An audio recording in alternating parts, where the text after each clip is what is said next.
Dans ce deuxième tutoriel portant sur la réalisation de rivets, René Melançon nous montre comment façonner un rivet caché. Il y a deux façons de procéder. On peut procéder sur le tas d'acier ou si vous avez une base de cheville comme celle-ci, elle est en acier, donc ça fait office de tas. Donc, on va prendre notre marteau à riveter, puis on va commencer à riveter, à fabriquer notre rivet. Donc, le petit fil, il va s'évaser sur le dessus, puis on va essayer d'aller le ramener au niveau du fraisage. Fait que pour l'instant, en dessous, ce n'est pas très important. Moi, je les fais souvent les deux en alternance. Quand c'est deux rivets cachés, je les fais en même temps. On pourrait insérer une petite retaille pour laisser l'espace de notre longueur de rivet. Mais vu que je les fais en même temps, je n'ai pas besoin de le faire. Fait qu'on y va. On va procéder de manière à aller frapper tout le tour de notre fil de cuivre pour aller faire un petit peu une tête champignon qu'on va aller écraser un petit peu aussi pour que ça aille bien s'incruster dans notre fraisage. Fait que je vais commencer à évaser mon petit fil doucement. Évidemment, quand on fait des rivets, c'est toujours mieux de travailler avec un fil qui est recuit. Donc, ça nous donne une chance à notre fil de bien travailler. Je change déjà de côté. Je vais aller rabaisser le contour.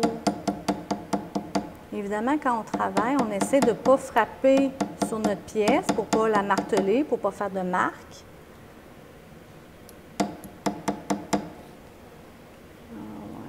Si je m'en laisse un peu l'autre bord, je vais l'enlever juste un petit peu.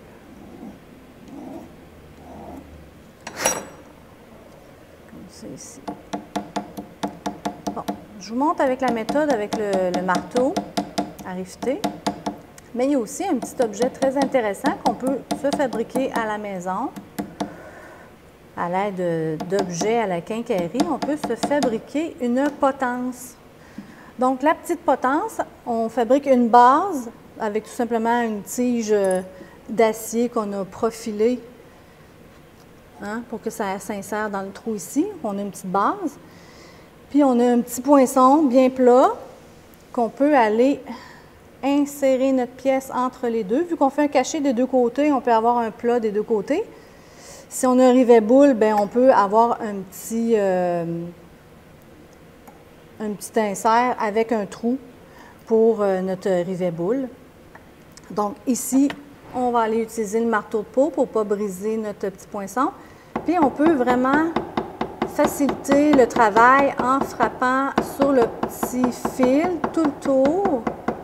Mais c'est plus contrôlé même qu'avec le marteau à riveter.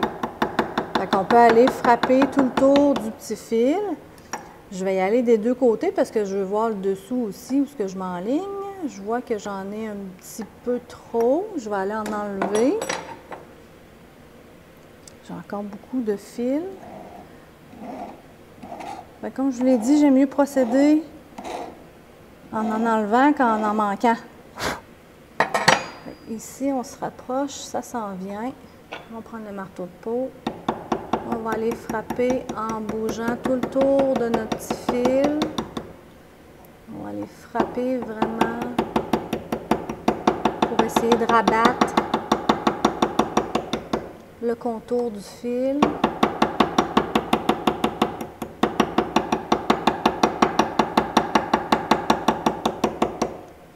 OK.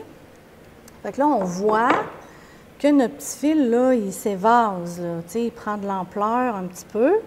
On peut aller l'aider tout simplement en frappant directement dessus. Ça vient vraiment prendre la place dans le fraisage. Comme ça. Une petite finition à la potence.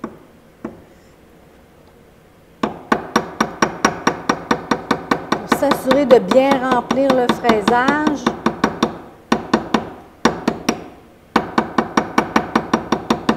Comme ça, on va aller de l'autre côté.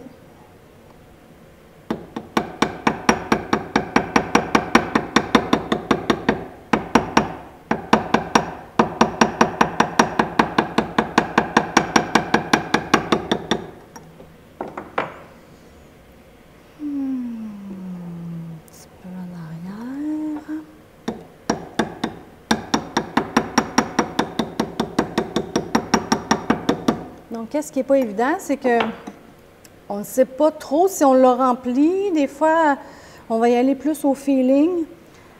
Puis des fois, ça se peut qu'on ait trop de métal. Fait qu'on va enlever l'excédent, puis on va espérer qu'on n'a pas trop enlevé, puis que ça fasse notre rivet caché. Donc, on va aller enlever.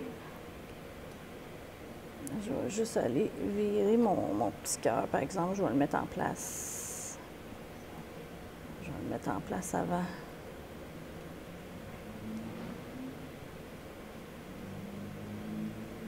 OK, fait que tout est en place. Je vais juste aller faire un petit coup final pour m'assurer que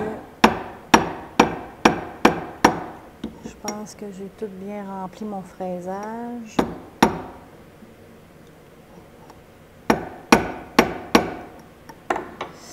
Et dessus, j'en ai pas beaucoup, fait que je vais aller au cabron.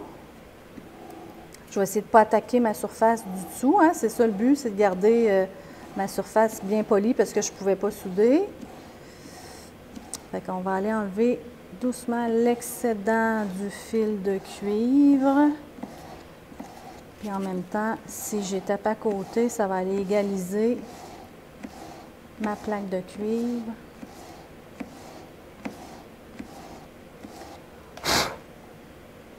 Donc on voit que c'est un rivet caché.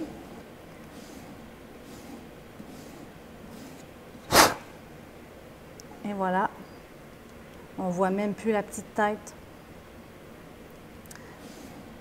Cela complète la formation sur la réalisation d'un rivet caché. Si vous désirez savoir comment créer un rivet boule, un rivet champignon ou un rivet tête-clou, nous vous invitons à écouter les prochains tutoriels.